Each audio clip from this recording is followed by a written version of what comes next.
I don't want to be like just the best IPF, USPA lifter. I want to be like the best overall.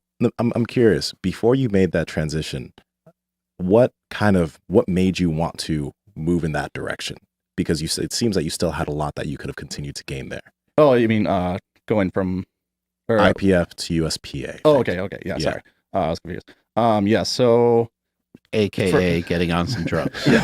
I actually didn't get on drugs for a full year after leaving the IPF. But so even like back when I hit the 1620, it was kind of always like I want to be like I don't want to be like just the best IPF, USPA lifter. I want to be like the best overall. Mm-hmm. And I saw like conquering the IPF as just like one of the stepping stones to that. And after that, like I had a lot of like family members like, oh, you won worlds. Like, what are you going to do now? And I was kind of like, well, like, do I go again?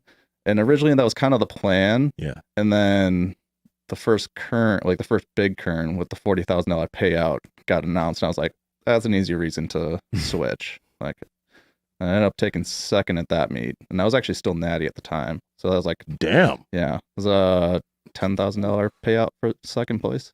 And what did you lift there? How much, what are you bench and squat and deadlift? And so that was with wraps. Natty, by the way, means like he's on a little bit of D-ball. just a couple pills, you know. No, it was totally natty. Come on, bro. I believe you. I believe you. It's a farm boy strength. Yeah, it really can't question it. What did I total that one? I tied Ben Pollock.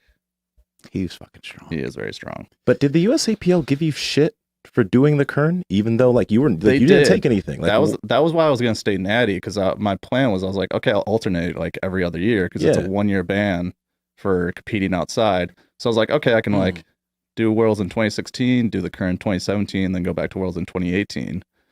But when I signed up, they're like, oh, like you won't be able to compete in 2017 or 2018 Worlds. I'm like, why? That's like my ban will be up by the time 2018 Worlds comes around. But they said, because, okay, the meet is in like April of 2017. So my ban should be up in like April of 2018. But they make the world team decisions in like January of 2018. So they're like, oh, you're still banned at this time. So we won't select you for the world team. I think it was just, there wasn't a rule against it. They were just kind of being dicks about it. That's so awesome. You get banned for like hanging out with people that take shit. I know. You're off the team. They could still drug test. Like they could still off-season drug test you to make sure. I just think that's so kind of ridiculous. It's because it seems like they're trying to fucking own an athlete. Yeah, I remember I asked them one time on the like USAPL group page. I'm like, hey, like, what's the point of this rule? Like, why can't I compete in USPA and then come back to USAPL? And they're like, well, like McDonald's doesn't want you eating at Burger King. I'm like, well, I don't get banned from McDonald's for eating at Burger King. Right. I think it might even be like a WADA rule, not necessarily a USAPL rule, but they really like to stick to their guns on it. They, as an organization, they could just be like, we don't really care if you compete in other spots, but for some reason they do. It never made a whole lot of sense to me.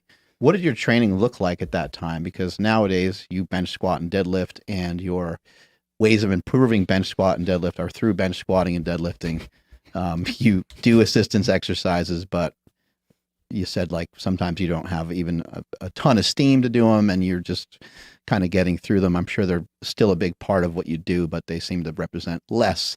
But to a newer lifter that's kind of wondering how you built yourself up, how did you build yourself up in the beginning? Pat Project family, I don't want you guys to continue looking dusty in your old gym clothes. That's why we've partnered with Viore Clothing. You see, I'm guilty of not wanting to wear these gyms to work out because they feel so good. So you guys need to head over there and just go check them out. This is the Stratotech tee. It's so comfortable. Oh, and let me just let you guys out. Andrew, how can people get it? Yes, guys, you guys got to head over to viori.com/powerproject. VUORI.com/powerproject. Links to them down in the description below. Let's get back to the podcast. So even then, I'd been training for probably like 12 or 14 years, something in that range. So I would say like those like first 5 years, I was doing a lot more like, it was still like strength based, but it was a little bit more like volume bodybuilding, kind of like push pull type splits. Where 5 years goes right with Andrei Milanichev. Yeah. And then like after that, it kind of became more similar to just like in between like that, the 5 year, and now it kind of just tapered a little bit more towards just hitting the main lifts. So even like 4 years ago when I was still natural, I was still training pretty similar to what I do now. At any point, did you start to see like where was, or like maybe now, but where was a big slowdown in strength for you? Because like it's not perfectly linear, but you're still waiting for it to happen. Yeah, are you just? Like definitely. I've had like periods where it's like slowed down, but I've always kind of like changed something up to, or maybe not necessarily change something up, but like just take it like one step back to take like 2 steps forward. What does that kind of look like? I guess kind of getting like, if I get like too into my head about a certain goal number, I might like keep just pushing it too much, and I'll like, I think like a lot of lifters are like, oh, I want to hit like a 500-pound bench or something like that, and then they get so into their head about getting that 500-pound bench that like every like 3 meets in a row they'll go like a 440 opener, 470 second, and then they'll go for 500 and miss it like every single time.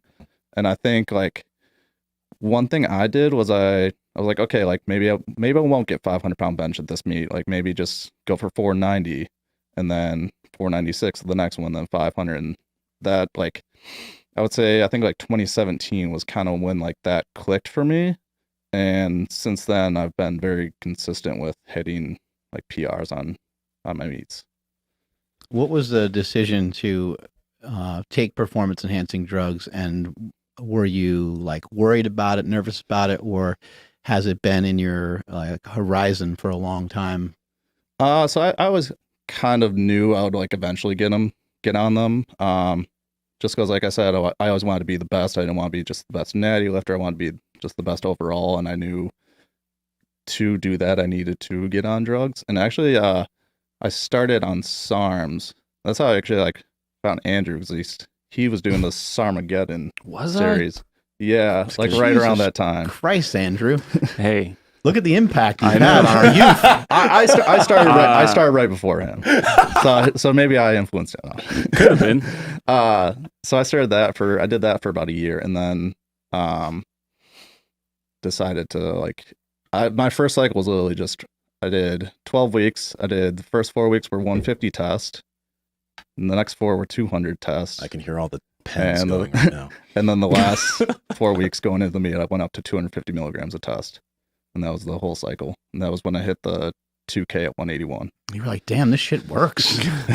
Did you see a really big bump? Maybe not so much from that one. So what I get from drugs more so is just going from like 181 to 198 weight class. Like I just noticed that I was able to put on the weight so much more clean versus like if I just tried to bulk That's up actually a really interesting thing, because I wonder if you went like some sort of way of testing gaining body weight versus taking performance enhancing drugs.